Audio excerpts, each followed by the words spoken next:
नमस्कार, आपका हार्दिक स्वागत, हार्दिक अभिनंदन। मैं तुलसी बिष्ट। आज मैं श्राद्ध पक्ष के बारे में 2 शब्द आपके सामने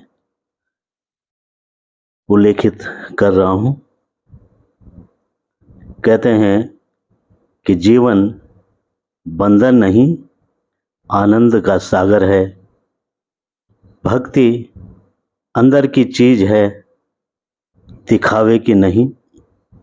मनुष्य में सुनने की शक्ति बहुत महान है, क्योंकि सुनकर ही ज्ञान प्राप्त किया जा सकता है और मोक्ष भी भावना और श्रद्धा ही का दूसरा नाम देवता है। सुख कभी अपनी इच्छा से नहीं मिलता, जैसे अंधेरा और उजाले की तरह समय भी बदलता रहता है। संतोष ही शांति की जड़ है। आयु, कर्म, धन, विद्या और मृत्यु भाग्य में तभी लिख दी जाती है जब वह गर्भ में होता है। जैसे तेल में पानी नहीं मिलता, घी में से जल नहीं निकलता और पारा किसी में नहीं मिल सकता, वैसे ही विपरीत स्वभाव वाले कभी एक दूसरे से नहीं मिल सकते। हिंदू धर्म में पूर्ण रूपेण आवश्यक कर्म श्राद्ध कर्म किया जाने वाला वह कार्य जो कि प्राचीन काल से किया जा रहा है और पितरों के निमित्त शास्त्र सम्मत किया जाए, उसे ही पितरों का श्राद्ध कहते हैं, ताकि उनकी आत्मा को शांति मिले। कलिकाल में प्राय लोग स्वार्थी हैं। धर्म में पितृपक्ष या श्राद्ध पक्ष को बहुत ही महत्वपूर्ण माना गया है, जो कि पूरे 16 दिनों तक चलता है। मनुष्य मात्र के लिए शास्त्रों में देव ऋण, ऋषि ऋण और पितृ ऋण, यही 3 ऋण बताए गए हैं। श्राद्ध करना तभी सार्थक है जब आप अपने भाई बंधुओं, माता पिता को सम्मान देने की परंपरा निभाएंगे। विष्णु पुराण में कहा भी गया है कि श्राद्ध से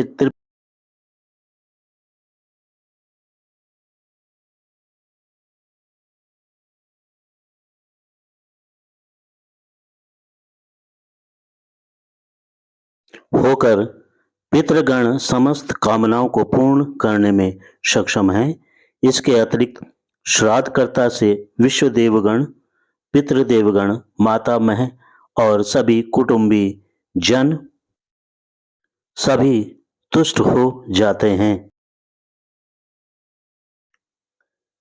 फिर पहले पितरों के नाम से रोटी बनाई जाती हैं।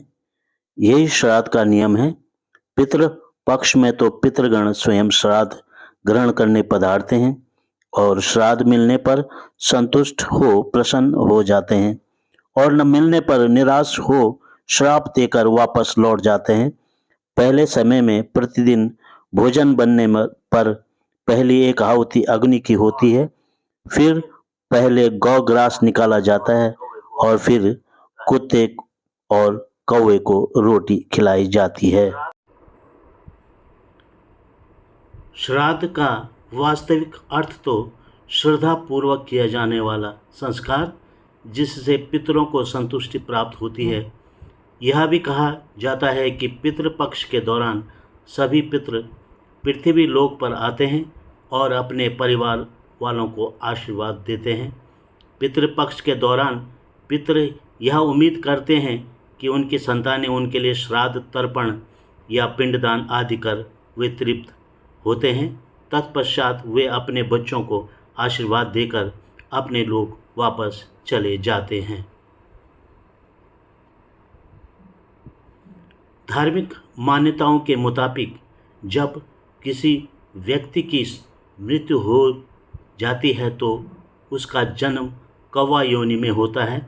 इस कारण कौवों के जरिए पितरों को भोजन कराया जाता है। धार्मिक मान्यताओं के मुताबिक पितृपक्ष के दौरान पितृ कौवों के रूप में धरती पर आते हैं। शास्त्रों में इस बात का भी वर्णन किया गया है कि देवताओं के साथ ही कौवे ने भी अमृत को चखा था। पितृपक्ष या श्राद्ध पक्ष को बहुत ही महत्वपूर्ण माना गया है। यह भी माना जाता है कि कौवों की मौत कभी भी प्राकृतिक रूप से नहीं होती है। कौवे बिना थके लंबी दूरी की यात्रा तय कर सकते हैं। ऐसे में किसी भी तरह की आत्मा कौवे के शरीर में वास कर सकती है और एक स्थान से दूसरे स्थान पर जा सकती है। इन्हीं कारणों के चलते पितृपक्ष में कौवों को भोजन कराया जाता है। श्राद्ध शब्द श्रद्धा से बना है। पितृपक्ष हर वर्ष अश्विन मास की पूर्णिमा से शुरू होकर अमावस्या तक 16 दिन तक चलता है। हम अपने पूर्वजों को मरने के बाद भी अन्न जल प्रदान करते हैं, जो कि श्राद्ध कहलाता है। ऐसी भी मान्यता है कि इन 16 दिनों में हमारे पूर्वज पृथ्वी पर विचरण करते हैं और अन्न जल की अपेक्षा रखते हैं, जो ब्राह्मण को भोजन करवाने से संतुष्ट होते हैं। यह प्रथा हमारे ऋषि मुनियों ने इसलिए बनाई थी जिससे हम अपने जीवित बुजुर्गों का आदर सत्कार करते रहें।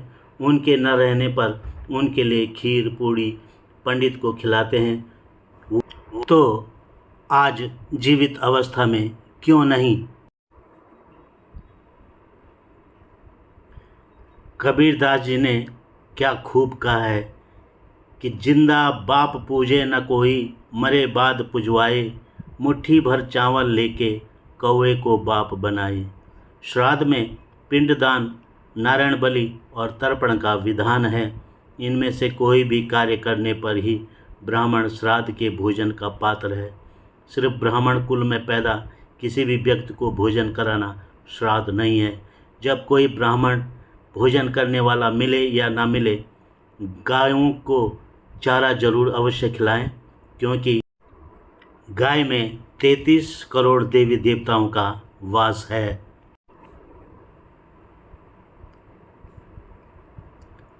कहा तो ये भी जाता रहा है कि अन्न का स्थूल अंश ब्राह्मण खाता है और सूक्ष्म अंश पितृ ग्रहण करते हैं।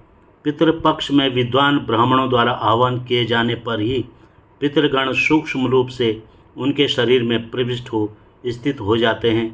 अर्पित पदार्थ का सूक्ष्म अंश सूर्य रश्मियों द्वारा सूर्यलोक में पहुंचता है और वहीं से बंटवारा भी हो जाता है तथा अभिष्ट पितरों को प्राप्त हो जाता है। विष्णु पुराण में पितृगण यह भी कहते हैं कि धन के लोभ को त्याग कर ही पिंडदान करें, ताकि पितृ ऋण को उतारा जा सके। मैं आगे बढ़ूं, आपसे विनम्र हार्दिक अनुरोध कि कृपया मेरे केदार बाबा चैनल प्रोडक्शन को लाइक करें, शेयर करें और सब्सक्राइब करें। एक छोटी सी बात कि भाई का भाई से रिश्ता अगर देखना है तो रामायण अवश्य पढ़ें या रामलीला अवश्य देखें। पुत्र को ज़्यादा दर्जा मिले तो महाभारत पढ़ें या महाभारत देखें। और अगर आज का कलयुग देखना है तो या तो माया देखो, लक्ष्मी देखो, या कहो कि धन देखो। संसार में 4 प्रकार के प्राणी हैं इस जगत में।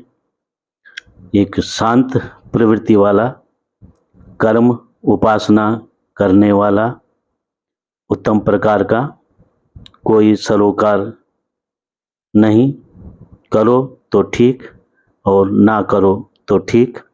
ये अधर्म, खुद कर्तव्यनिष्ठ न होना और ना ही किसी को रोकना, और दुष्ट प्रवृत्ति वह न करना और न किसी को करने देना।